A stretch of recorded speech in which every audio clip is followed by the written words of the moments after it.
Alrighty. So I got a lot of requests to talk about the Dimension Wars, kind of do some runs and explain what is needed for these quests. So as you can see, I'm running with Roberto right now. He's super strong, 71, and I didn't get to click through everybody else. But basically everyone's over 50 element here. Most people are going to be close to 60. So round one is just a DPS check. You want to get to Uni, you want to get past this stage pretty fast, probably within before 3:30. So once people start Uniing, what you really want is you want Mahala, you want Silpha, Valk, those types of monsters. And then wave 2 and wave 3, you want diffusion monsters. So right there, we could have added a Mahala as well, but that's good. Wave 2. So I'm gonna throw the diffusion because I am running a more supporty-ish kind of Rook build right now. So as you can see, the damage is good. We're gonna clear this well before the time. Wave 2 is pretty easy as far as waves go, but really what you're looking for is diffusion on this wave and the next wave. The idea being that diffusion allows you to hit all of the enemies, and I'm playing a Rook. Rooks with white charm give your buffs to your allies. So when my team uses their diffusion, I am going to white charm and they'll be able to get diffusion back again. And so they're basically going to be able to attack both the top and the bottom twice. So wait for their moves to go off, give them diffusion again, and boom. They double diffusion and we clear the stage really fast. Now the next stage is high damage. My biggest suggestion is, in order to not die on this stage, throw a Haru. So the monster that I just threw, the first two, something like that.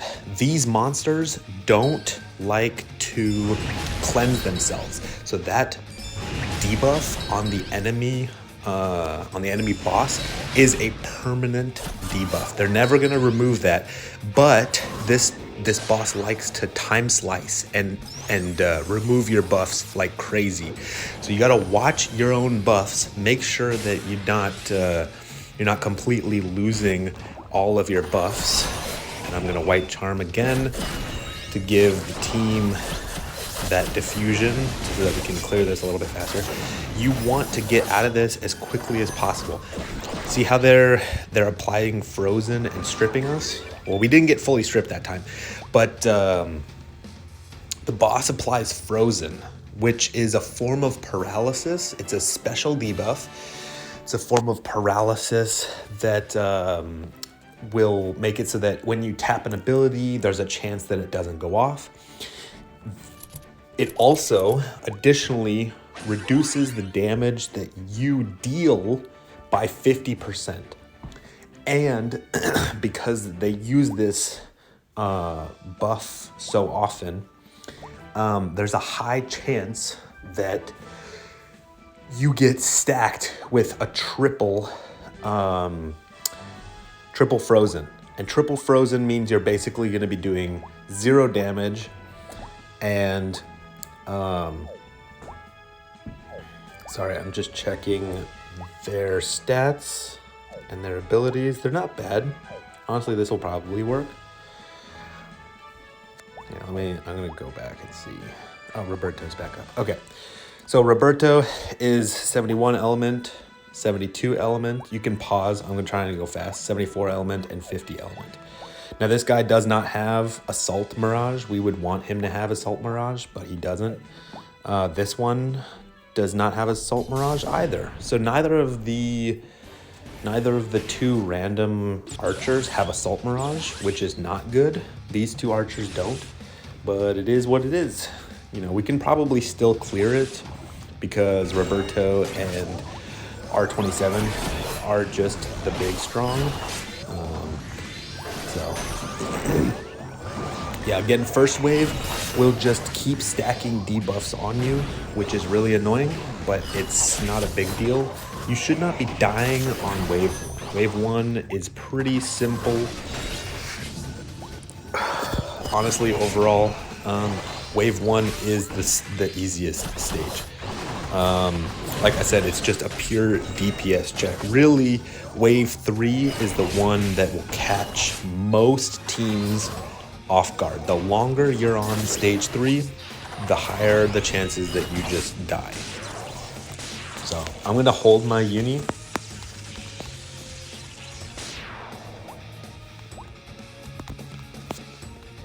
Telling my team. The reason why I'm telling my team that I'm gonna diffusion is because I don't want, there are only so many wind monsters that apply diffusion, and I don't want my team to be wasting a diffusion monster on wave 2 because we'll need another diffusion monster on wave 3. And as you can see, this is taking a little bit longer. My guess is it's because we don't have the assault mirages from the archers, but that's fine. We also were a little bit slower to uni. So I'm gonna wait half a second so that my team can attack before I throw diffusion. And it's best, in order to save time, it's best to not match on this stage if you don't have to. Give it half a second. So I applied White Charm again so that the whole team benefits. And you want to be killing this top one and the bottom one.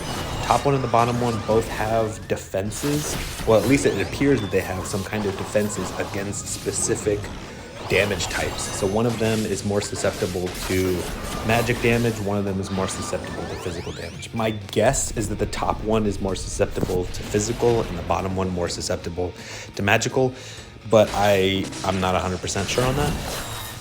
Again, we have another diffusion monster, and I also throw Haru. So this monster right here is the one that I threw. That one will reduce the enemy stats. Now, we didn't do a massive amount of damage, which is honestly good because I want to show you a run that doesn't have as much damage. And we may need to throw another monster. We didn't throw Valk, which is really, really bad. We really wanted to throw a Valk here. And the monster sliced me before I could apply diffusion. So this is going to be a slower run. So as you can see, I basically just got time sliced. I have no buffs left. We also are getting frozen. We're getting hit with frozen left and right. So he's trying to stall out. Oh, perfect. So we got the Valk and we have Mahala. Mahala's great, gives crit buff and rage to the entire team. Valk is an absolute must. You should be doing the same thing that you did in the last round. You want to do the top hand, bottom hand, middle face. That's the turn order. But this kind of shows you that it can be a little bit slower. We still have plenty of time though. Keep in mind as well that when you're doing this, you want to make sure that you're keeping an eye on the timer at the top of the page, or at the top of the screen.